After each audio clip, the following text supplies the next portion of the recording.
మంచిగా సెట్ అయింది అనుకున్నదే మానేసి అంటుంటే నా వల్ల అవ్వట్లేదు సార్ అది. అవునమ్మా, ఇప్పుడు ఈ జాబ్ పోతే ఇంకో జాబ్ ఎదుకులాడుకుంటావు, మరి ఈ మనిషి పోతే ఇంకో మనిషిని ఎదుకులాడుకుంటావు. ఆప్షన్ ఏంటి? పోనీ మీరేమనుకుంటున్నారు అంజలి? మీకు కుదరదు అంటున్నారు. బాగుంది మేడం, నాకు కుదరదు మేడం. అయితే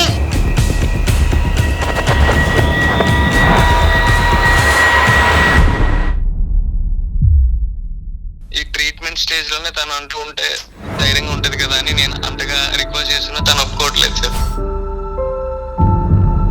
నాకు పెద్ద వయసు కూడా లేదు సార్, ఇంకా ఏమి చూడలేదు సార్. దాంట్లో ప్రాబ్లం ఏముంది? మధ్యలో మనము చూస్తూ ఉంటాం కదా. నేను చెప్పాను సార్. చిన్న వయసు పెద్ద మాట. వాళ్ళ కష్టాన్ని వాళ్ళకు వదిలేసి మన బతుకు మనం బతికేస్తామంటే జీవితానికి అర్థం ఉండదు అంజలి. నాకున్నది మమ్మీ ఒకటే సార్, తనకు పోయింది అనుకోండి ఇంకా నేను ఏం చేయాలి సార్? మరి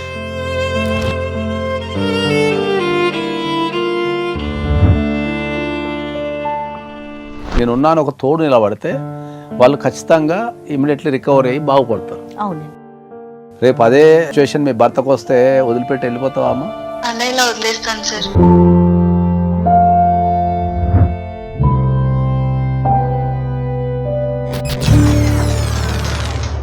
ఈ రోజులు కష్టపడి నేను చేసుకుందంతా ఇప్పుడు వదిలేసి చూడ్డానికా మేడం? జీవితంలో ఏం కోల్పోతావో నీకు అర్థం కాకుండా నా మీద పోరాడుతున్నావు. రేపు నీ భర్త మనసులో స్థానాన్ని కోల్పోతా అనే దాన్ని మాత్రం పట్టించుకోవట్లేదు. అంతే.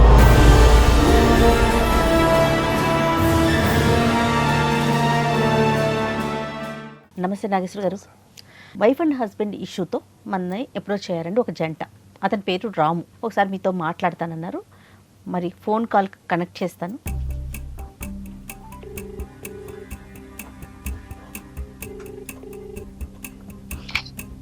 హలో, నమస్తే అండి, రాము గారా మాట్లాడేది? నమస్తే మేడం, రామునే మాట్లాడతాను. నేను ఐడ్రీమ్ మీడియా అందమైన ప్రయాణం కార్యక్రమం నుంచి కాల్ చేస్తున్నానండి. Ma'am good afternoon ma'am. Good afternoon అండి. రాము గారు బాగున్నారా? బాగున్నాను మేడం. రైట్, మీ సమస్యను చూశాను నేను. నాతో పాటు అడ్వకేట్ నాగేశ్వర్ గారు కూడా ఉన్నారు షోలో. Okay madam. ఒక్కసారి డీటెయిల్డ్గా అసలు ఎక్కడ మీరు సమస్యని ఫేస్ చేస్తున్నారు, ఎలా ఓవర్కమ్ అవుతారు, ఏంటి, ఈ విషయాలన్నీ కూడా సార్ మాట్లాడతారు. ఒకసారి మాట్లాడండి, మీ సమస్యని డీటెయిల్డ్గా చెప్పండి. Okay ma'am. First of all thank you so much ma'am. Okay అండి. ఓకే, ఎందుకంటే నా ప్రాబ్లమ్ని కన్సిడర్ చేసి నేను యాక్చువల్ ఎక్స్పెక్ట్ చేయలేదు కాల్ వస్తుందని. Thank you very much ma'am. Right Ram గారు, చెప్పండి మీ సమస్య ఏంటి, మ్యామ్ ఎక్కడ మొదలైంది? మ్యామ్ యాక్చువల్లీ మాకు మ్యారేజ్ అయ్యి 1 year అయింది మేడం. మా మిస్సెస్ పేరు అంజలి. సో మేము ఫస్ట్ కాలేజ్ డేస్ లో పరిచయం అయింది. అది ఒక 2 years love ma'am. Okay. So తర్వాత ఇంట్లో ఒప్పించుకొని పెళ్లి చేసుకున్నాము. సో సిన్స్ 1 year మేము హైదరాబాద్ లోనే ఉంటున్నాం మేడం. ఓకే. సో ఏమైందంటే 1 year బాగా ఉంది మేడం. నేను, మా మదర్, మా మిస్సెస్ ఉండే మేడం. సో మా మదర్ కి హెల్త్ ఇష్యూ వల్ల సో క్యాన్సర్ బయటపడింది. Okay. So bone cancer madam. So ఏమైందంటే ఆ ట్రీట్మెంట్ కి వాటికి చాలా ఇబ్బంది అయిపోతుంది. మమ్మీని కేర్ టేక్ చేసుకోవడానికి ఎవరు లేరు. సో నేను మా మిస్సెస్ ఏంటంటే మనం లైక్ జాబ్ రిజైన్ చేసి మమ్మీని చూసుకోవచ్చు కదా అన్నట్టు నేను చెప్తుంటే తను ఒప్పుకోవట్లేదు మేడం. మీరేం చేస్తుంటారు, తను ఏం చేస్తారు? Software job madam. ఓకే. మీకు సిబ్లింగ్స్ ఎవరైనా ఉన్నారండి? లేదు మేడం, నేను సింగిల్ మేడం. మీరు single kid? Yes madam. Okay. మీరు ఇప్పుడు తనని మానేయమంటున్నారు? ఎందుకంటే మమ్మీని చూసుకోవడం కోసం తనని ఉండిపోమంటున్నాను మేడం. సో తనేమంటుందంటే కేర్ టేకర్ ని పెడదాము అన్నట్టు చెప్తుంది మేడం. సో యాక్చువల్లీ మా వన్ ఆఫ్ రిలేటివ్స్ లో ఇలాగే కేర్ టేకర్ ని పెట్టారు మేడం. సో ఆయన ఎవరైతే పేషెంట్ ఉన్నారో నాకు తాత వర్స్ అవుతారు అనమాట. సో ఆయనకి ఏమైందంటే కేర్ టేకర్ బాగానే చూసుకుంటుండే మేడం. ఆవిడకి ఏదో కాల్ వచ్చి మాట్లాడుతూ ఒక 15-20 minutes పక్కకి వెళ్ళింది. ఈ లోపు తాతయ్యకి స్ట్రోక్ వచ్చింది మేడం. ఈ గ్యాప్ లో జరిగింది మేడం. సో ఆ భయం వల్ల నేను కేర్ టేకర్ వద్దు, సో తినే అయితే పర్సనల్ గా చూసుకుంటుంది కదా అన్నట్టు చెప్తుంటే తిని కన్విన్స్ అవ్వట్లేదు మేడం. పిల్లలు ఉన్నారండి మీకు? ఇంకా లేదు మేడం. అది సార్ సమస్య. అబ్బాయి తరపు తల్లిదండ్రులని నేను ఎందుకు చూసుకోవాలని అమ్మాయి, అమ్మాయి తరపు తల్లిదండ్రులు నేను ఎందుకు చూసుకోవాలని అబ్బాయి అనేది సాధారణంగా ప్రతి కుటుంబంలో జరిగే గొడవ అనేది. ఇప్పుడంటే కల్చర్ మారి వాళ్ళు వేరే ఇల్లు పెట్టుకుంటున్నారు, కానీ తల్లిదండ్రులు ఊర్లలో ఉండటము, వీళ్ళు హైదరాబాద్లో పనిచేయడంతో వేరే కాపురాలు పెట్టుకుంటారు. కానీ సిటీలకు వచ్చేయటంతో అట్లా కూడా ఈ పెళ్లిలో తల్లిదండ్రుల పాత్ర ఎంతవరకు, ఏంది అనేది ఎప్పటికీ చర్చాల్సినమే. రైట్. అసలు రాము విషయంలో ఏం జరిగిందో చూద్దామండి. ఇప్పుడు చూద్దాం, రాము కంపల్సరీ. వర్షన్ చెప్పాడు, ఇది ఒక్కటేనమ్మా రాము రీజన్, ఇంకేమన్నా ఉన్నాయా? నా చిన్నప్పుడే మా డాడీ చనిపోయారు madam, at the age of 2 to 3 years around. Oh so మా డాడీ ఫోటోస్ తప్ప నేను ఆయనకు ఫిజికల్ గా ఆయన ఫీల్ అయింది కూడా లేదు మేడం. ఓకే. చిన్నప్పటి నుంచి నాకు ఎంటైర్ మమ్మీనే మేడం, అమ్మనే నా ప్రపంచం మొత్తం, అమ్మ అమ్మ మేడం. సో మా మమ్మీ యాక్చువల్లీ ఏంటంటే మా డాడీ జాబ్ ఏదైతే ఉందో, సో డాడీ చనిపోవడం వల్ల మా డాడీ జాబ్ మా మమ్మీకి వచ్చింది మేడం, పోస్టల్ డిపార్ట్మెంట్ లో. Okay okay. సో ఇక్కడ నా కాలేజ్ లో తిన పరిచయం అయింది. సో తర్వాత 2 years తర్వాత ఇళ్లలో ఒప్పించుకొని పెళ్లి తర్వాత మాకు ఇక్కడ జాబ్ రావడం వల్ల మా మమ్మీ కూడా వాలంటరీ ట్రీట్మెంట్ తీసుకొని ఇక్కడికి వచ్చేసారు మేడం. ఓహో, అమ్మ మీ దగ్గరే ఉన్నారు. సూపర్. అదే మేడం, వాలంటరీ ట్రీట్మెంట్ తీసుకొని అమ్మ కూడా వచ్చేసారు మేడం, మా దగ్గరే ఉన్నారు. సో ఆ కొత్త గొప్ప సేవింగ్స్ తో ఒక ఫ్లాట్ తీసుకున్నాం, డౌన్ పేమెంట్ కట్టేసి. సో ఈఎంఐస్ లో ఫ్లాట్ తీసుకొని ఉంటున్నాం మేడం మేము. సో తన శాలరీ నా శాలరీ అంటూ ఇట్లా హ్యాపీగా లైఫ్ లీడ్ చేస్తున్నాం మేడం. సో ఇంతలో మమ్మీకి ఇలా క్యాన్సర్ అని బయటపడింది. ఇది మేడం నా ఇష్యూ అయితే. సో నేను యాక్చువల్లీ తనకు చెప్తున్నా, తనకు ఏంటంటే తను కూడా జాబ్ చేయాలి అలా ఇలా అన్నట్టు అంటుంది. కాస్త కన్విన్స్ చేయండి మేడం. డామ్ షూర్ గా నాగేశ్వర గారు ఉన్నారు, డోంట్ వరీ. ఇంకా ఏమన్నా మీ ఇద్దరి మధ్య చిన్న చితక ఇష్యూస్ కానీ ఏదైనా ఫేస్ చేస్తున్నాయి కానీ? అలా అయితే ఏం లేవు మేడం, మిగతాదంతా రాలేదు. చాలా మంచిగా ఉండేవాళ్ళం మేడం ముగ్గురం కూడా. ఏ రోజు తనకు మమ్మీకి కూడా ఏ రోజు ఇంట్లో ఏ ప్రాబ్లం రాలేదు. అత్త కోడలు ఇద్దరు బానే ఉన్నారు, అంతా బానే ఉండేవాళ్ళం మేడం, ఫ్యామిలీ అంతా all good. All good madam. Right. నేను నా పాయింట్ ఆఫ్ వ్యూ ఏంటంటే తన శాలరీతో కంపేర్ చేసుకుంటే నా శాలరీ ఎక్కువ ఉంటుంది మేడం. సో నేను చెప్పేది ఏంటంటే తను ఒకవేళ ఉండి చూసుకున్నా కూడా నేను మమ్మీ మెడిసిన్స్ కి, ఇంటి ఖర్చులకి, సో మన హౌస్ ఈఎంఐకి ఇవన్నీ నేను చూసుకోగలను.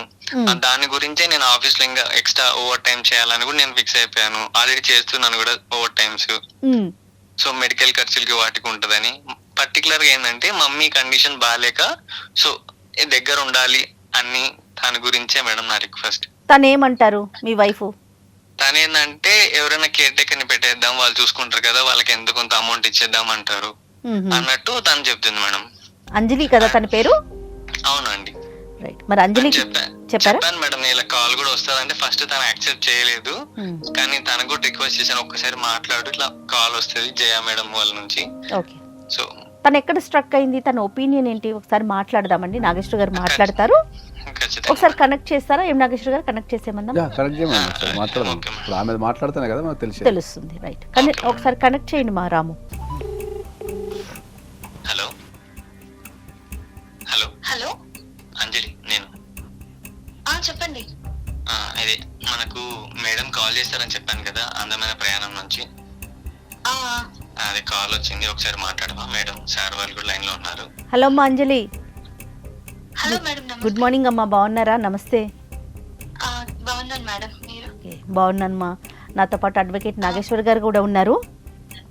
నమస్తే సార్. గుడ్ మార్నింగ్ అమ్మా. సార్ ఆయన చెప్పారు ఇంతసేపు మాకు, మీరు ఏం చెప్పదలుచుకున్నారమ్మా ఆ సమస్య గురించి? ఇన్ని రోజులు ఏదో కష్టపడి జాబ్ చేయాలన్న ఇంట్రెస్ట్ తో ఇప్పుడు స్టార్ట్ చేశాక మా అత్తయ్య గారి గురించి హెల్త్ ఇష్యూ వల్ల నన్ను మానేయమంటున్నారు, రిజైన్ చేసి అని చెప్తున్నారు.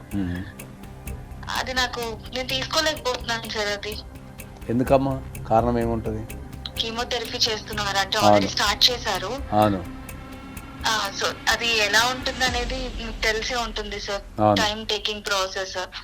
ఇప్పుడు నన్ను సడన్ గా రిజైన్ చేసేసి మా అమ్మని చూసుకుంటే చాలు అంటే, నేను ఇంత కష్టపడి తీసుకున్న జాబ్ ని ఇప్పుడు మానే అంటే నాకు అవ్వట్లేదు సార్. ఇప్పుడు సడన్ గా నీ జాబ్ తీసేసిన, రెసిషన్ వచ్చి జాబ్ పోయినా మరి అప్పుడైనా బంద్ చేయాల్సిందే కదమ్మా సార్. అందుకే సార్ ఇప్పుడు జాబ్ అంటే ఇప్పుడు ఇంత కష్టపడి తీసుకొచ్చింది వాళ్ళు తీసేస్తే మళ్ళీ నేను ఇంకొకటి తీసుకోవాలి, ఇంకొక జాబ్ వెతుకోవాలంటే కష్టం అవుతుంది కదా సార్. నాకు ఇప్పుడు చాలా బాగుంది, మంచిగా సెట్ అయింది అనుకున్నదే మానేసి అంటుంటే నా వల్ల అవ్వట్లేదు సార్ అది. అవునమ్మా, ఇప్పుడు ఈ జాబ్ పోతే ఇంకో జాబ్ ఎదుకులాడుకుంటావు, మరి ఈ మనిషి పోతే ఇంకో మనిషిని ఎదుకులాడుకుంటావు.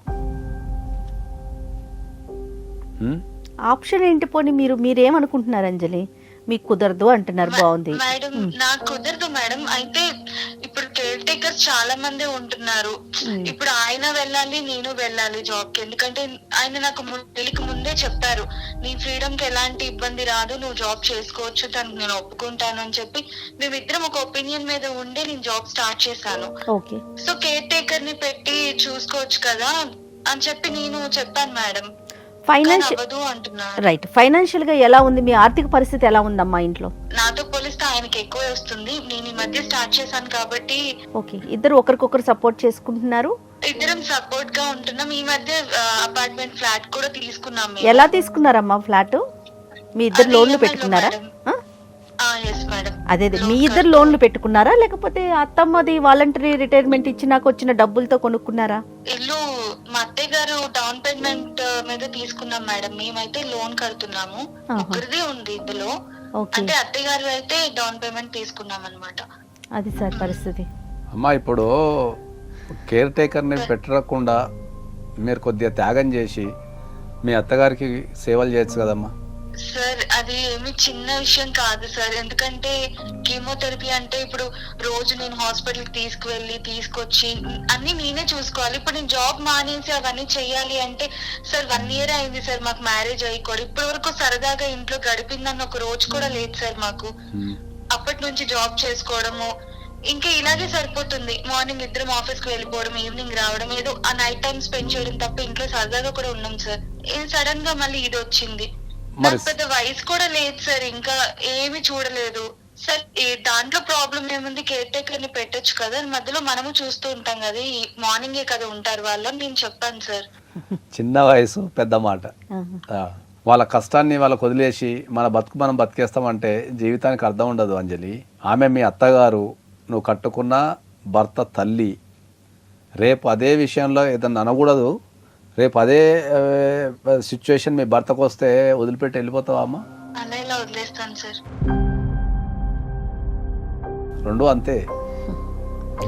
ఒక సింగిల్ పేరెంట్ గా ఒక సింగిల్ పేరెంట్ గా నీ భర్తని గనక నువ్వు నిజంగా ప్రేమిస్తే నువ్వు ఇమ్మీడియట్లీ జాబ్ మానేస్తావు. ఎందుకంటే ఫైనాన్షియల్గా ఆయన చూసుకుంటా అని చెప్తున్నాడు. కొద్దిగా ఏమైనా ఇబ్బంది ఎదురైద్దేమో ఆయనకు వచ్చే శాలరీతోని, కానీ అంటే నువ్వు చేయటం వల్ల ఆయనకే లాభము.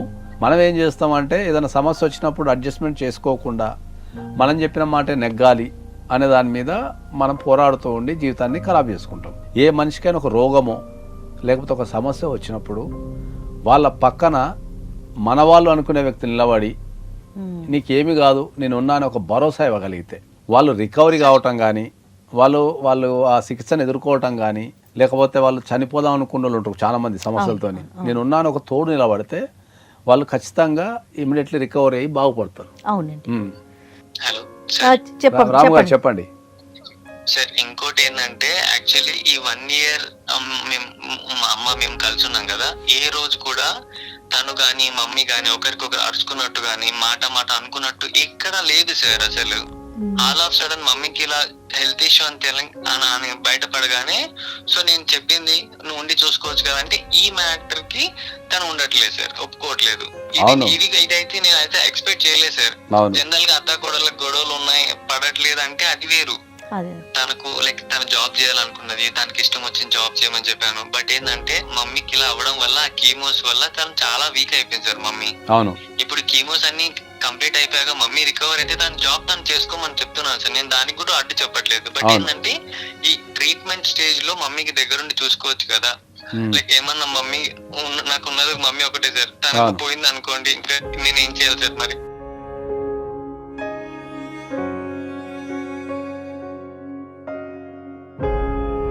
ఈ ట్రీట్మెంట్ స్టేజ్ లోనే తను అంటూ ఉంటే ధైర్యంగా ఉంటది కదా అని నేను అంతగా రిక్వెస్ట్ చేస్తున్నా, తను ఒప్పుకోవట్లేదు సార్.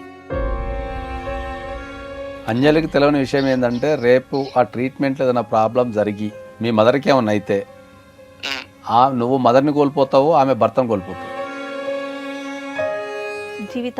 జీవితాంతం నీకు ఆ గిల్టీ ఫీలింగ్ అనేది ఎప్పటికీ మనసులో ఉండిపోతుంది. నాకు కష్టం వచ్చి నన్ను కనిపెంచి నా తండ్రి నా వయసు 2 సంవత్సరాలు ఉన్నప్పుడు నా తండ్రి చనిపోతే నన్ను కనిపెంచిన అమ్మ ఇవాళ క్యాన్సర్ రోగంతో పోరాడుతున్నప్పుడు నేను కట్టుకున్న భార్య కనీసం ఆమెకి సేవలు చేయలేకపోయింది అనే బాధలతోనే నువ్వు ఆమెను 100% నువ్వు దూరం చేసుకుంటావు. ఒకవేళ కలిసి మనసులో ఆ గిల్ట్ అది ఎలాగే ఉంటుంది కదా. చెప్పమ్మా అంజలి. అమ్మా సార్ ఇప్పుడు ఆయన అలా చెప్తున్నా సార్, నేను ఫైట్ చేశాను, నేను వచ్చాను, నేను అందుకే అంత ప్రేమగా చూసుకున్నాను. ఇప్పుడు వదిలేద్దామని నేను అనలేదు కదా సార్. కాకపోతే ఇప్పుడు ఆవిడకి అన్ని బెడ్ మీదే నేనే అన్ని చూసుకోవాలంటే కష్టం అవుతుంది సార్. నాకేం చేయాలో కూడా అర్థం కావట్లేదు. అంజలి ఒక చిన్న పాపని చూసుకున్నట్టుగా చూసుకోవాల్సి వస్తుంది. అవునమ్మా, అంజలి మనసుంటే మార్గం ఉంటుంది తల్లి. ఇందాక సార్ చెప్పారు చూడు, పక్కన మన మనిషి అంటే మనోధైర్యానికి మించిన మందు లేదని చెప్తారు పెద్దోళ్ళు. నువ్వు చేయగలిగినంత నువ్వు చెయ్యి. కీమోకి తీసుకెళ్ళటం, ఆమెకి టైంకి వండి పెట్టడం అంతవరకు చూడు. మిగతా పనులు నువ్వు చెయ్యలేని పనులు ఉన్నాయి అనుకో, ఒక మనిషిని పెట్టుకోండి, గంట కింద అని చెప్పి పెట్టుకోండి. ఆ మనిషిని పెట్టుకొని రోజు కింద నువ్వు ఏదన్నా వర్క్ ఫ్రమ్ హోమ్ కూడా ఏదైనా చేసుకోవాల్సిన అవకాశం ఉంది. ఒకవేళ జాబ్ పోతే నెలకు ఎంతో కొంత ఇప్పుడున్న టెక్నాలజీని ఉపయోగించుకొని మరి ఇంట్లో కూర్చొని సంపాదించుకోవడానికి చాలా అవకాశాలు ఉన్నాయి. అంతే కదండి. కొన్ని వందల సైట్లు ఉన్నాయి, ఫ్రీలాన్సింగ్ సైట్లు ఉన్నాయి. నీకున్న నీకు అవకాశాలు ఎలాంటి అవకాశాలు ఉన్నాయో మేము ఇక్కడ చెప్తాము. కూర్చొని ఇక్కడ కూర్చొని ప్రపంచంలో ఎక్కడైనా పని చేయగలిగే శక్తి ఉంది. ఇప్పుడు అన్ని నా బాధ్యతలు నా మీద పెడతా అంటే ఎలా అండి? అంజలి ప్లీజ్, నువ్వు ఇలా మాట్లాడినాను ఇంకా బాధ పెట్టద్దు ప్లీజ్ అంజలి. ప్లీజ్ ఎక్కడున్నావు తల్లి నువ్వు ఇట్లా మాట్లాడుతున్నావు? కాదమ్మా, ఒక పెళ్ళయి ఒక ఇంటికి వెళ్ళిపోయిన అమ్మాయి మాట్లాడే మాటలు నా చెప్పు. నీకు నీ తల్లిదండ్రులు ఎలాగో అతనికి వాళ్ళ తల్లిదండ్రులు అలానే కదా. ఇందాకే చెప్పారు స్టార్టింగ్, ఒకరినొకరు గౌరవించుకోవాలని. అమ్మాయి మరీ అడ్వాన్స్డ్ ఉంది, చాలా క్యాజువల్ గా మాట్లాడేస్తున్నావు. క్యాజువల్ గా, చాలా అడ్వాన్స్డ్ గా. మరి ఇన్ని నెలలు ఎలా ఉన్నావు అంజలి? మరి మమ్మీతో అంత క్లోజ్ గా అంత ఇదిగా ఎలా ఉన్నావు? మరి నాకు ప్రేమ ఉంది, నేను అందుకే పట్టించుకోను అని నేను చెప్పలేదండి. కానీ నేనే అన్ని బెడ్ మీద ఉంచి చూడాలి అంటే నాకు అవ్వట్లేదని చెప్పలేదు.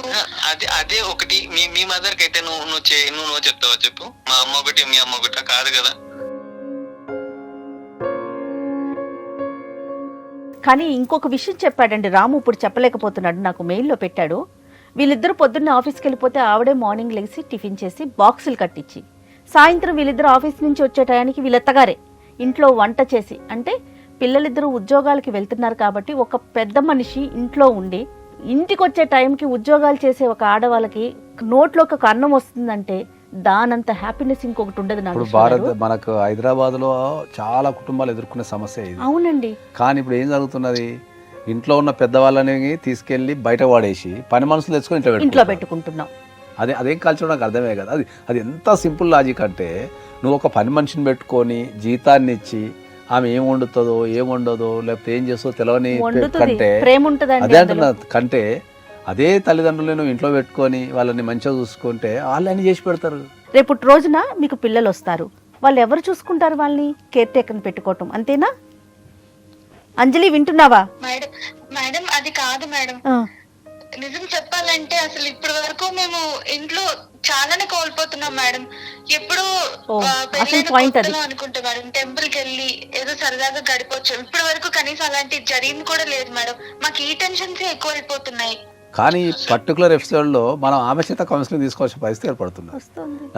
మనం జనాలకి ఇచ్చే కౌన్సిలింగ్ కాదు, ఇప్పుడు ఆమెతోని నేను కౌన్సిలింగ్ తీసుకుంటా అనిపిస్తుంది నాకు ఈ ప్రోగ్రామ్ అయితే సీరియస్గా. ఎందుకంటే మనం ఎంత చెప్పినా కూడా ఆమె మొండిగా తన వాదనని మన మీద రుద్దటానికి, మనల్ని కన్విన్స్ చేస్తానికి చెప్తుంది తప్ప తనకున్న సిచ్యువేషన్ని బ్యాలెన్సింగ్ చేసుకుంటే బ్యూటిఫుల్ ఉంటుంది, తన కాపురం కూలిపోదని ఫ్యూచర్ని ఆలోచిస్తాం లేదా ఆమె. నాకు ఇంకొకటి అర్థమైంది ఏంటంటే నాగేశ్వర గారు, తన మాటలను బట్టి ఇప్పుడేదో వాళ్ళ అత్తగారికి ఇష్యూ వచ్చింది చూసుకోకపోవటం కాదు, అసలు మేమిద్దరం పర్సనల్గా ఉండలేకపోతున్నాం ఇంట్లో, మా ఇద్దరికి అంటే ఇంట్లో ఇంకొక మనిషి ఉండటం మాకు ఇబ్బంది అనిపిస్తోంది అన్న వర్షనే నాకైతే అర్థమవుతోంది. మరి ఏమ్మా చెప్పండి. అంటే ఇంతకు ముందు బాగానే ఉండేది మేడం, కానీ ఇప్పుడు అసలు అలా కుదరట్లేదు మేడం మాకు సరదాగా ఉండడానికి. ఇప్పుడు 1 year అయ్యింది మేడం అంతే మాకు మ్యారేజ్ అయ్యి. అప్పుడే ఈ హెల్త్ గురించి వీటి గురించి ఇవి పట్టించుకోవడమే సరిపోతుంది, కానీ నేను ఏం కోల్పోతున్నా అనేది ఆయన పట్టించుకోవట్లేదు అసలు. అంజలి, ఆయన జీవితంలో ఏం కోల్పోతుండో నువ్వు పట్టించుకోవటం లేదు ప్రధానంగా. నేనైతే అదే ఫీల్ అవుతున్నా. నేను నీ ప్లేస్లో కనుక నేను ఉంటే ఒక 1 year 2 years 6 months అత్తగారి పక్క నుండి నువ్వు అన్నట్టు ఒక కేర్ టేకర్ని పెట్టుకొని ఇంకేదన్నా ఆన్లైన్లో చేసే జాబ్లు ఏమైనా ఉంటే చేసుకుంటూ కొద్దిగా నేను ఇంకా ఫైనాన్షియల్ సపోర్ట్ చేసుకుంటూ ఉండేదాన్ని. అప్పుడు ఇంకా నీ భర్తకు నీ మీద ఇంకా విపరీతమైన ప్రేమ, గౌరవం ఇవన్నీ కలుగుతాయి. అవి నీ భర్తకి ఏం కావాలనో ఆయన అడిగేది ఒక జస్టిఫికేషన్ ఏంది, లైఫ్లో ఉన్న ఒక మదర్కి కష్టం వచ్చినప్పుడు నేను నా పిల్లని చూసుకోవాలనే కోరిక ఉంది ఆయనకి. ఆ కోరికకు నువ్వు ఇప్పుడు కనుక సపోర్ట్ చేయగలిగితే జీవితాంతం ఆయన నిన్ను పూల్లో పెట్టి చూసుకుంటాడు. నేను ఇంత చెప్పమ్మా, ఈ రోజులు కష్టపడి నేను చేసుకున్నంత ఇప్పుడు వదిలేసి వీళ్ళ అమ్మగారిని చూడటానికా మేడం? నేను ప్రపంచం మొత్తం కౌన్సిలింగ్ చేసినా కానీ నిన్ను కౌన్సిలింగ్ చేయలేను. నేను జీవితంలో ఏం కోల్పోతావో నీకు అర్థం కాకుండా నా మీద పోరాడుతున్నావు. రేపు నీ భర్త మనసులో స్థానాన్ని కోల్పోతా అనే దాన్ని మాత్రం నువ్వు పట్టించుకోవటం అంతే. సార్ అదే సార్, ఇప్పుడు మాకు పెళ్ళైన తను అంటుంది కదా తనకు టైం ఇవ్వట్లేదు, తనకు లైక్ అంటే మేము చాలా అనుకున్నాం సార్, ఇట్లా లైక్ ఆల్ ఇండియా ట్రిప్ వెళ్ళాలి, మన ఊటీ కొడైకెనాల్ లైక్ అంటే ఎన్ నెంబర్ ఆఫ్ అనుకున్నాం సార్. బట్ నేను చెప్తున్నాను కదా, నేను ఏది పూర్తి చేయలేదు. ఎందుకు చేయలేదంటే ఈ పెళ్ళైన తర్వాత ఇక్కడ మనకంటూ ఒక ఇల్లు ఉండాలని రెంటెడ్ హౌస్ ఇప్పుడు మనం సిటీలలో మనం తీసుకోలేం కాబట్టి మమ్మీకి ఈ విషయం నేను చెప్పుకుంటే తను మా పెళ్లి తర్వాతే తను వాలంటీర్ రిటైర్మెంట్ తీసుకుంది సార్. సో ఆ వచ్చిన అమౌంట్ తోనే మేము ఇక్కడ డౌన్ పేమెంట్ కట్టి, అది కూడా సిటీకి దూరంగా అయితే కొద్దిగా మనకు లైక్ తక్కువ దొరుకుతుందని ఆ ఉద్దేశంతో డౌన్ పేమెంట్ కట్టేసి తీసుకున్నాం. ఈ ఇల్లు, ఆ హడావిడి, చేంజింగ్స్. సో తర్వాత తిని కూడా రీసెంట్ గా జాబ్ లో జాయిన్ అయింది. సో జాబ్ ట్రయల్స్, ఎందుకంటే తనకు ఇచ్చిన ప్రామిస్ నువ్వు జాబ్ చేసుకోవాలన్న ఫ్రీడమ్ ని నేను నో చెప్పానన్న దాని గురించి తను జాబ్ ట్రయల్స్ అవన్నీ చేసుకుంటూ, సో దానికి ప్రిపేర్ అవుతూ ఇలా జాబ్ చేసుకుని ఈ 1 year టైము ఇలా గడిచిపోయింది. ఇందులో ఈ మమ్మీ హెల్త్ ఇది కూడా బయటపడింది సార్. సో ఇంకా ఎక్కడ తీసుకెళ్లేదు సార్ చెప్పండి. అవును, నువ్వు చెప్పింది 100% ఈ 1 year కూడా తనకంటూ ఒక ఇల్లు ఉండాలి, మేము అంటే నేను అమ్మ తను మేమంటూ ఒక ఇల్లు మాది సొంతం మేము ఫీల్ అవ్వాలి అన్న ఇదితోనే కదా సార్ ఈ 1 year లో ఈ ఇల్లు సెట్ చేసుకోవడం. కానీ తన ఆలోచించని గ్యాప్ లో తన జాబ్ కి నో చెప్పొద్దని 1కి 4 ట్రయల్స్ చేసి మల్టిపుల్ కంపెనీస్ లో ట్రై చేసిన తర్వాత ఇప్పుడు ఒక బెస్ట్ జాబ్ చేస్తుంది. బట్ ఏంటంటే మమ్మీకి ఇలా అయినందుకే నేను చెప్తున్నాను, కానీ లేకపోతే తన జాబ్ మానేయాలి అన్న ఉద్దేశం అయితే కాదు సార్ నాది.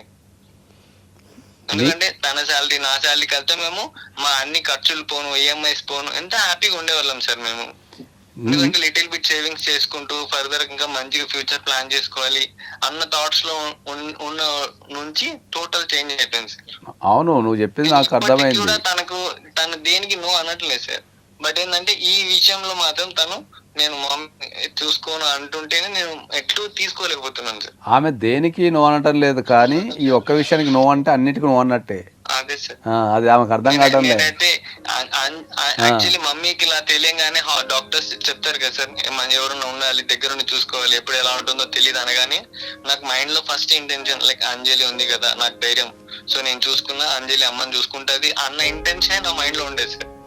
నేను మమ్మీకి ఇలా తెలిసినప్పటి నుంచి మెడికల్ ఎక్స్పెన్సెస్ పెరుగుతాయని నేను ఆఫీస్ లో ఎక్స్ట్రా డ్యూటీ చేస్తున్నాను, ఎక్స్ట్రా టైం, సో ఇవన్నీ నేను చేసుకుంటున్నాను సార్.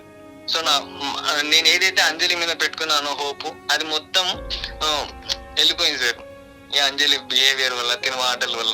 అదే ఆమె ప్రస్తుతం ఉన్న విషయాన్ని చూసుకుంటే తప్ప నీతో ఇంకా జీవితాంతం బతకాలి, నీతో పిల్లల్ని కనాలి, ఆమె చేతిలో ఉండి ఒక వ్యక్తికే సాయం చేయలేకపోతే రేపు తన పిల్లలకి ఏం నేర్పుతుంది? రేపు తనకు ఒక కొడుకు పుడతాడు, రేపు ఈమెకు అదే పరిస్థితి వస్తే ఆమె ఏం ఫీల్ అవుతుంది? రేపు ఇప్పుడు అంజలి ఎప్పుడు ఎంగుగానే ఉండదు కదా, రోజులు పెరుగుతాయి కదా, తగ్గోగమ్మ. కాలం కాలం కాలం ఎవ్వరి కోసం ఆగదు. నువ్వు ఫ్యూచర్ ఆలోచిస్తాను లేవు అమ్మ అంజలి, నువ్వు మాట్లాడే విధానము, నీ తెలివితేటలు అన్నీ బాగానే ఉన్నాయి, కానీ నువ్వు వర్తమానంలో అయిపోయినావు. అంటే ఈ సమస్య ఇక్కడికి అయిపోతే నెక్స్ట్ నేను ఎంజాయ్ చేయొచ్చు, లేకపోతే ఇంకేదో చేయొచ్చు అనుకుంటున్నావు, కానీ నువ్వు ఫ్యూచర్ని దృష్టిలో పెట్టుకొని ఇవన్నీ నీకు ఫ్యూచర్ గురించే చెప్తున్నా నేను. ఇవాళ నువ్వు ఆమెకు సేవ చేయకపోతే, ఆయన చాలా స్పష్టంగా ఇంతకుముందు ఏం చెప్పిండు, ఖచ్చితంగా ఆమె ఇట్లా చేస్తుందని నేను అనుకోలేదు, ఆమె మీద నాకు ప్రేమ తగ్గుతుంది సార్ అని చెప్పి చాలా స్పష్టంగా ఇప్పుడు చెప్పిండు. నాతో సపోర్ట్ అడుగుతున్నాడు, నిన్ను ఏం అడుగుతుంది, ఆయన ధైర్యం కోసం ఒకళ్ళని ఇంట్లో ఉండమని చెప్తున్నాడు అంతే. వాళ్ళని మానసికంగా బలవంతులను చేస్తున్న ట్రీట్మెంట్ కు సహకరిస్తాం. నువ్వు ప్రపంచాన్ని ఉద్ధరించక్కర్లేదా? కేర్ టేకర్ ఉంటే ట్రీట్మెంట్ కు బాడీ సహకరించదు. నీకు ఎప్పుడైనా హెల్త్ బాగోకపోతే, నీకు ఎప్పుడైనా ఏదైనా ఇబ్బంది వచ్చినప్పుడు అత్తయ్య నీ వెన్నంటి ఉన్నారా లేదా? నిన్ను ఎవరు చూసుకున్నారు? చూసుకున్నారు మేడం, కానీ ఎవరు చూసుకున్నారమ్మా? అదేమి అడిగేది, మీ అత్తగారు చూసుకున్నారా లేకపోతే అత్తయ్య? మరి ఆమె అంత నిస్వార్థంగా నేను కోడల్ని కూడా చూసుకున్నప్పుడు మరి నువ్వు ఆమెకు నువ్వు ఇచ్చే బహుమతి ఏందమ్మా? చిన్న సమస్య వస్తేనే నీకు అత్తయ్య చూసుకున్నారని. మరి ఆమెకు అంత పెద్ద సమస్య వచ్చినప్పుడు నువ్వు నిలబడాలి కదా, ధైర్యాన్ని ఇవ్వాలి కదా. సేవ చేయమంటే మొత్తం చేయమనట్లేదమ్మా, నేను మళ్ళీ మళ్ళీ చెప్తున్నా, నువ్వు ఎంతవరకు సపోర్ట్ చేయి, మిగతా దానికి ఒక అమ్మాయిని పెట్టుకోండి. నేను ఇందాక చెప్పింది నేను ఆలోచించాను మేడం. ఇప్పుడు ఆయనకి దూరం అవడం నాకు ఇష్టం లేదు, నేను ఎంతో ప్రేమించాను, పెళ్లి చేసుకున్నాను. కాబట్టి మీరు చెప్పినట్టు మా ఇక్కడ పెట్టుకొని నేను వర్క్ ఫ్రమ్ హోమ్ చేసుకొని చూసుకుంటాను మేడం మా అత్తయ్య గారిని. చేసుకో, నీకు ఏమన్నా ఇబ్బంది, జాబులు దొరకకపోయినా ఏమైనా ఇబ్బంది ఉన్నా మా వంతు సాయం కూడా మేము చేస్తాం దానికి. ఎందుకంటే ఇది ఒకటి ఓన్లీ కౌన్సిలింగ్ చేయటమే కాదు, వ్యక్తుల కోసం నిలబడటం కూడా. ఏదో అప్పటికప్పుడు కౌన్సిలింగ్ ఇచ్చి వదిలిపెట్టేసి చేతులు దులుపుకొని పోయే వ్యవస్థ ఏం కాదు ఇది. నీకు నిజంగా జీవితంలో నీకు నిజంగా చెప్పింది ఆలోచించాను సార్ బాగా. మరి నేనేం మిస్ అవుతున్నా నాకు అర్థమైంది. ఇప్పుడు ఆయన అలా మాట్లాడేసరికి నేను తట్టుకోలేకపోయాను. నేను చూసుకుంటాను సార్. మరి నేను మీ అత్తగారిని, మీ హస్బెండ్ని మంచిగా చూసుకుంటే రేపు మీ హస్బెండ్ నేను జీవితం అంతా మంచిగా చూసుకునే అవకాశాలు. నువ్వు గనక ఇప్పుడు నిలబడితే నువ్వు ఈ భూమి మీద బతికినంత కాలం నీ హస్బెండ్ నీకు లొంగిపోతాడు. తను అమ్మ తప్ప ఇంకెవరు ఉన్నారు సార్? అదే చెప్తున్నా. నువ్వు నా ప్రపంచం వీళ్ళిద్దరే సార్. అవును, నువ్వేమైనా నువ్వేమో సారీ అంటే సార్ అన్నట్లుగా వన్స్ ఒక్కసారి నువ్వు సపోర్ట్ చేసావు అంటే ఓకే, కొన్ని రోజులు ఆవిడ ఆరోగ్యంగా ఉంటారు, మీ జర్నీ ఇంకా సాఫీగా ముందుకెళ్తదమ్మా. Okay madam. సూపర్ ఆ సూపర్. కేసులో నువ్వు ఉంటే ఏమవుతుందో అని ఆలోచించమన్నారు. నాకు చాలా బాధ అనిపించింది మేడం. ఓకే అమ్మా. నేను చాలా కన్విన్స్ అయ్యాను. చాలా థ్యాంక్స్ మేడం నాకు ఈ విషయంలో హెల్ప్ చేసినందుకు. ఓకే అమ్మా. లేకపోతే నేను అంత మంచి మనిషిని దూరం చేసుకున్నదాన్ని అయ్యం లేదాన్ని. మేమే మీకు థ్యాంక్స్ చెప్పాలమ్మా. నువ్వు మా బాధని అర్థం చేసుకొని, మీ హస్బెండ్ని అర్థం చేసుకొని, మీ అత్తగారికి సేవలు చేస్తాం అనేది అయితే మేమే మీకు 1000 థ్యాంక్స్. మీకు మేడం కి అయితే పర్టికులర్ థ్యాంక్స్ చెప్తాను సార్. ఎందుకంటే ఈ విషయం మీద మేము ఎన్నో రోజుల నుంచి అనుకుంటున్నాం సార్. మమ్మీకి హెల్త్ గురించి తెలిసినప్పటి నుంచి అనుకుంటున్నాం. అది ఫైనల్లీ ఈ రోజు కోలికి వచ్చిందంటే అది మీ వల్లనే sir. Thank you so much sir. ఏం కాదు, మంచిగా ముగ్గురు కలిసి ప్రశాంతంగా ఉండండి. ఏమన్నా ఇబ్బంది ఎదురైతే మా నెంబర్ కాల్ చేయండి, మళ్ళీ మేము సమస్యను పరిష్కరిస్తాం. రైట్ అమ్మా. Really thank you so much ma'am. అసలు మీరు ఇలా కాల్ చేస్తారని అనుకోలేదు. Thank you madam. హ్యాపీగా ఉండండి. Thank you. రైట్, ఫైనల్లీ అంజలిని రాముని కలిపామండి. చాలా సంతోషంగా అనిపిస్తూ ఉంది. మీకు లాగా చెప్పేవాళ్ళు లేక ఎనీహౌ హ్యాపీ ఎండింగ్ అనుకోవాలండి. ఈ మధ్యకాలంలో మనకి ఏం చేసిందంటే సుప్రీంకోర్టు చాలా స్పష్టంగా ఏం చెప్పిందంటే, అత్తామామల్ని చూసుకోకపోతే భర్త ఆ కారణం చేత భార్యకు విడాకులు ఇవ్వచ్చు అనే విషయాన్ని చాలా స్పష్టంగా చెప్పింది. అందరు ఏం ఫీల్ అవుతున్నారంటే, పెళ్లి చేసుకున్నది నా భర్తనే కదా, నాకు భర్తతోనే సంబంధము, మిగతా వ్యక్తులతో సంబంధం లేదు అనుకుంటున్నారు. అవునండి. మొత్తం కుటుంబంలో భర్త ఒక భాగం అంతే, మిగతా కుటుంబ సభ్యుల్ని కూడా నువ్వు బ్యాలెన్స్ చేయాల్సిన అవసరం నీకు ఉంటుంది. చట్టం మీద అవగాహన పెంచుకోండి, కుటుంబాన్ని కాపాడుకోండి అని అయితే స్పష్టంగా. For more videos, please subscribe to iDream. Please subscribe to iDream. Please subscribe iDream. And please subscribe to iDream. For more videos, subscribe to iDream. please like, share and subscribe to the channel. Congratulations, iDream. Subscribe to iDream. Subscribe to iDream. So subscribe to iDream Media. iDream team అందరికి huge congratulations. Please subscribe iDream Media. Please subscribe to iDream. Subscribe iDream. Please subscribe to iDream. iDream అంటే నా కళల ఛానల్ను subscribe చేసుకున్న నోరు తిరుగుతలేదు, మీరైతే గంట గుర్తు కొట్టండి. For more such videos, please subscribe to iDream. Subscribe to iDream. Please subscribe to iDream. Please subscribe iDream Media. Please do subscribe to iDream. Please subscribe to iDream Media. For best entertainment and information, please subscribe iDream. And don't forget to subscribe to iDream.